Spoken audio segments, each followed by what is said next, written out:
You remember when Chris Paul was traded to the Lakers in a mid-season deal in 2011? Alright, yeah. That didn't happen because of basketball reasons. But if it did, that would have been one of the best mid-season trades in NBA history. Because anytime you get the chance to dump Javaris Crittenton, you do it. Yeah, Javaris, remember him? Seriously though, mid-season trades in the NBA have been an annual tradition, like us when we rewatch episodes of The Office. But not all mid-season deals are created equal. And there's been a laundry list of terrible ones in recent history. Ones that make you overzealously say, Bakit? So with the trade deadline approaching, let's talk about that. Because sometimes it's more fun to talk about the things that didn't work. Number 1 on our list, the Boston Celtics trading Joe Johnson along with Randy Brown, Milt Palacio, and a first-round pick to the Phoenix Suns for Tony Delk and the late Rodney Rogers. This happened in 2002. Now while it's always awesome to talk about the legendary Randy Brown and the great Milt Palacio, we'll focus our attention on JJ, who was just a rookie at that time. After playing solidly in 43 games at Beantown as a promising 10th overall pick, he was surprisingly dealt for 2 veterans who didn't really change the fortunes of the Celtics that year. Johnson, on the other hand, was named to the All-NBA Rookie Second Team before breaking out in his 3rd season with the Suns. ISO Joe eventually became a 7-time All-Star and is highly regarded as one of the most clutch players in NBA history. How you like them apples? Next up, still in the Valley of the Sun, it's the Suns acquiring Shaquille O'Neal from the Miami Heat in exchange for Sean Marion and Marcus Banks in 2008. With the simmering feud between Marion and Amari Stoudemire, the Suns were forced to trade away the Matrix, an absolute fan favorite, his awkward-looking shot form be damned. In return, the Suns got a way past his prime 35-year-old Shaq who weighed about, give or take, 800 pounds at the time. While the Big Diesel still averaged a double-double, it signaled the end of the game-changing 7 seconds or less era of the Suns. The acquisition of Shaq, who's as fast as downloading a movie on LimeWire, couldn't have been more antithetical. The Suns lost in the first round of the NBA playoffs that year and didn't even qualify for the postseason the following year. Ouch. Number 3.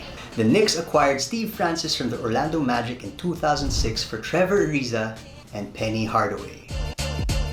You gotta have the Knicks on this list, right? Like, you could practically make another list of just Knicks moves. Okay, so moving on. At that time, the Big Apple already had a problem with the mercurial shoot-first point guard in Stephon Marbury. So, the Knicks, being the Knicks, decided to solve it by getting another mercurial shoot-first point guard in Stevie Franchise. Good times. Francis's career spiraled with the Knicks faster than Bone Thugs and Harmony songs. The former Rookie of the Year and 3-time All-Star only played a grand total of 64 games in 2 seasons with the Knicks before eventually flaming out. A once stellar career faded into obscurity. Ariza, meanwhile, has carved a solid 16-year career as one of the most reliable 3-and-D guys out there, winning a title with the Los Angeles Lakers in 2009. We miss you, Trevor! Up next, the Detroit Pistons sending Chauncey Billups, Antonio McDyess, and Jake Sam to the Denver Nuggets for AI in 2008. While this didn't exactly happen mid-season as it occurred just a few days into the campaign, we'll let this one pass. Something that AI didn't like to do. Say what? After bringing a championship to Motown, Billups was let go in exchange for an over-the-hill Iverson, who refused to accept a diminished role behind Rip Hamilton. He averaged a then career low of 17.4 points, lasting only 54 games before getting traded the following year. To use a highly creative pun, he wasn't the answer the Pistons were looking for. Mr. Big Shot, meanwhile, looked like Mr. Colorado in his return to the Nuggets, instantly helping them reach the Western Conference Finals before losing to the eventual champion, the Lakers. And now, the worst mid-season trade in recent NBA memory. In 2011, the Los Angeles Clippers shipped Baron Davis and a first-round pick in that year's draft to the Cleveland Cavaliers for Mo Williams and Jamario Moon. Boom Dizzle was already on a steep decline that season, and it was logical for the Clippers to dump his huge contract.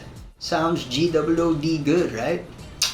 They also got a pretty good guy in Mo Will, who averaged 14 points and 6.6 assists that season.